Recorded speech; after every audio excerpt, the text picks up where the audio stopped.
1993 के Mumbai serial blast का mastermind और most wanted mafia don Dawood Ibrahim कहां है?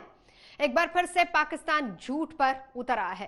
पहले पाकिस्तान ने मान लिया कि दाऊद इब्राहिम पाकिस्तान में ही है, लेकिन जब मीडिया में खबर आई, इस पर खबरें चलने लगी, पाकिस्तान ने बेशर्मी से पलटी मार ली। अब पाकिस्तान का कहना है कि उसकी जिस सूची को पाकिस्तान का कबूलनामा बताया जा रहा है, वो दरअसल यूएन की सूची है, जो वो समय समय पर जारी करता रहता है। उस सूची का मीडिया ने गलत मतलब निकाला है।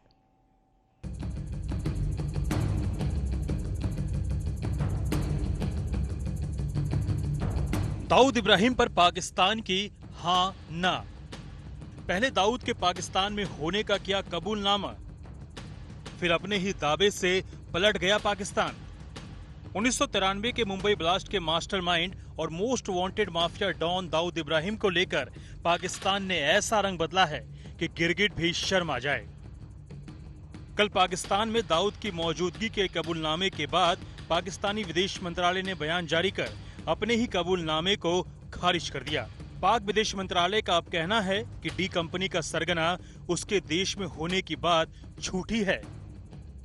पाकिस्तान के विदेश मंत्रालय ने बयान जारी करके कहा कि 18 अगस्त 2020 में 2 वैधानिक नियामक आदेश एसआरओ जारी किए थे, जिनमें तालिबान, इस्लामिक स्टेट्स और अलकायदा के प्रतिबंधित आतंकियों की सूची थी। इस लिस्ट में प्रतिबंधित आतंकियों के नाम और उनके बारे में जानकारी थी। ये सूची समय समय पर जारी होती है। ऐसे में ये मतलब निकालना गलत है कि इस एसआरओ के जरिए कुछ नए प्रतिबंध लगाए गए हैं। साथ ही ये दावा भी बेबुनियाद और भ्रामक है कि पाकिस्तान ने स्वीकार कर लिया है कि एक खास व्यक्ति पाकिस्तान में है। यानी पाकिस्तान के मुताबिक उसने सिर्फ संयुक्त राष्ट्र सुरक्षा परिषद की वैधानिक सूचना को फिर से प्रस्तुत किया है। इसमें उसकी कोई स्वीकारोक्ति नहीं है। साफ है, पाकिस्तान फिर झूठ बोल रहा है। डेकेड से भारत की इंटेलिजेंस एजेंसीज बोल रही हैं और बाकी दुनिया भर की जो मेजर इंटेलिजेंस एजेंसीज हैं वो जानती हैं कि दाऊद इब्राहिम आईएसआई का सबसे बड़ा मोहरा है और तमाम जो लॉजिस्टिक्स हैं टेररिस्ट ऑपरेशंस की, वो दाऊद इब्राहिम और उसका नेटवर्क हैंडल करता है। सवाल उठता है कि अगर पाकिस्तान को लगता है कि दाऊद उसकी सरजमी पर नहीं है, तो उसे यूएन की सूची हूबहू जारी करने की जरूरत क्यों पड़ी? क्या वो संयुक्त राष्ट्र की आंखों में भी धूल झोंकना चाहता है?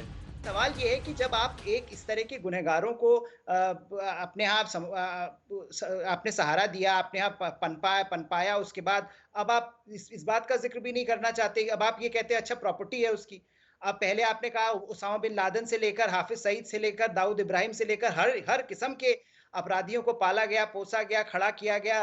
हिंदुस्तान के खिलाफ जाइए, काम करिए, हिंदुस्तानियों को मारिए। तो जब तक ये आइडेंटिटी आपकी बदलेगी नहीं, तब तक वहां पे कुछ नहीं होने वाला। और फिर आप ये कहते हैं कि देखिए भारत जो है आइसोलेट हो रहा है। आपको बता दें कि पाकिस्तान जिस लिस्ट को यूएन की लिस्ट बताकर दाऊद को लेकर पलटी मार रहा है, उसमें दाऊद के साथ कुल 88 कुख्यात आतंकियों के नाम हैं। इस लिस्ट में दाऊद के अलावा हाफिज सईद, मसूद अजहर, मुल्ला फजलुल्लाह जैसे नाम शामिल हैं। इनके खिलाफ कड़े आर्थिक प्रतिबंध लगाने की बात कही गई है।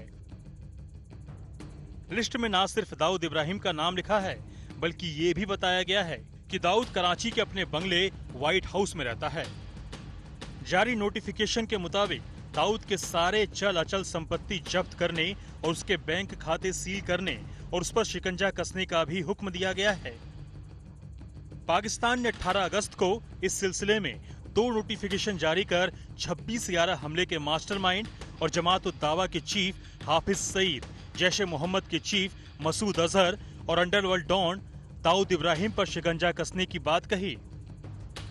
तक के इन लोगों को अरेस्ट करके इन सभी लोगों को जिस देश के हैं ये लोग या ऑर्गेनाइजेशन जिस देश में काम कर रही हैं, वो जहाँ इन लोगों ने क्राइम किए हैं उन देशों में हवाले करना चाहिए। मैं समझता हूँ कि दाऊद इब्राहिम को, हाफिज सईद को या मसूद अजहर को, लखवी या इस तरह की एक लंबी लिस्ट भारत उनको दे चुका है उन आतंकवादियों के। जब तक वो भारत के हवाले नहीं किए जाएंगे, ये सब इस पे बहुत ज़्यादा ध्यान नहीं देंगे। पाकिस्तान ने अपने दस्तावेजों में दाऊद का पता white house near Saudi mosque Clifton in Karachi लिखा है, जबकि उसके दूसरे प्रॉपर्टीज में house number 37 30th street defence housing authority Karachi और palatial bungalow in the hilly area of Noorabad in Karachi का जिक्र है। लेकिन पाकिस्तान अब इस कबूलनामे को मीडिया द्वारा एसआरओ का गलत अर्थ निकालने की बात कहकर पलट चुका है। पाकिस्तान की झूठ की सबसे बड़ी मिसाल और क्या हो सकती है कि पाकिस्तान की नेशनल काउंटर टेररिज्म अथॉरिटी के लिस्ट में ना दाऊद है, ना मुंबई आतंकी हमले का मास्टरमाइंड जकीउर रहमान लखवी। हालांकि मसूद अजहर का नाम इस लिस्ट में है, जबकि पाकिस्तान अपने यहां उसकी मौजूदगी को नकारता रहा है। पाकिस्तान में 18 अगस्त को जारी एसआरओ को लेकर कई सवाल भी खड़े होते हैं। पाकिस्तान ने दाऊद को अपना नेशनल आइडेंटिफिकेशन नंबर KC 285901 भी दे रखा है। सवाल ये है, अगर पाकिस्तान ये कहता है कि दाऊद इब्राहिम उसके पास नहीं है, तो फिर उसने उसी दाऊद इब्राहिम को ये नेशनल आइडेंटिफिकेशन नंबर कैसे दिया? यानी ये तो तय है कि पाकिस्तान शुरू से दाऊद को लेकर दुनिया के सामने झूठ बोलता रहा है। 2003 में यूनाइटेड नेशनल काउंसिल ने बाकायदा एक ग्लोबल टेररिस्ट की लिस्ट जारी की थी, जिसमें दाऊद इब्राहिम का भी नाम था और पता था कराची के क्लिफ्टन रोड पर मौजूद व्हाइट हाउस का, जहां दाऊद रहता है। इसके बाद भारत सरकार ने इन सालों में नामालूम कितने डोजियर पाकिस्तान को दिए। पूरे उसके जुर्म बही खाता का पुलिंदा पाकिस्तान में जमा है, लेकिन पाकिस्तान ने आज तक माना ही नहीं कि दाऊद इब्राहिम उसके घर में है। अब पहली बार माना है, लेकिन उसके इस मानने का क्या असर होगा, क्या फायदा होगा, ये आने वाला वक्त ही बताएगा। हालांकि उम्मीद कम ही कीजिए। भारत पिछले 3 दशकों से दाऊद इब्राहिम के पाकिस्तान में छिपे होने का न सिर्फ दावा करता रहा है, बल्कि पाकिस्तान की आर्थिक राजधानी कराची में उसकी मौजूदगी से जुड़े कई ऐसे सबूत भी पेश किए हैं जिसे यूएन तक ने स्वीकार किया है। हालांकि एक सच ये भी है कि पाकिस्तान ने सिर्फ दाऊद को लेकर ही झूठ नहीं बोला।